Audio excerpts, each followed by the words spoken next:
गाय को कौमी जानवर ऐलान करने की मांग को लेकर किसान सेना के बैनर तले हिंदू संघ मुस्लिम तबके के लोग अलीगढ़ के डीएम दफ्तर पर पहुंचे। वहां पर उन्होंने अपनी मांग को लेकर मुजाहिरा किया। साथ ही इस मामले में सीएम योगी आदित्यनाथ के नाम मेमोरेंडम एसीएम विनीत मिश्रा को दिया गया। एहतजाज के दौरान लोगों ने कहा कि जो गाय के नाम पर सियासत हो रही है वो बंद होनी चाहिए।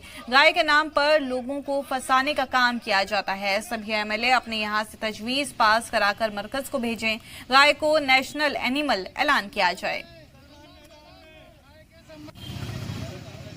आज हमने ये ज्ञापन दिया है, गाय को राष्ट्रीय पशु घोषित कराने की हमने मांग की है और सभी मुसलमान समुदाय के लोग हैं और इसमें हमारे हिंदू भाई में और कम्युनिटी के भी लोग हैं, तो सभी ने मिलजुल कर एक मांग की है कि गाय को राष्ट्रीय पशु घोषित किया जाए। जो गाय के नाम पर सियासत हो रही है वो बंद होनी चाहिए। गाय का मुद्दा लेते हैं और गाय के नाम पर लोगों को फंसाने का काम किया जाता है। मुसलमानों के साथ मॉब लिंचिंग की जाती है। मुसलमान कोई भी कुछ गलत काम नहीं कर रहा है, लेकिन आपने देखा होगा आए दिन मुसलमानों को फंसाने का काम किया जाता है। तो मैं सरकार से मांग करता हूँ, उत्तर प्रदेश सरकार से मांग करता हूँ कि गाय को राष्ट्रीय पशु घोषित किया जाए। अपने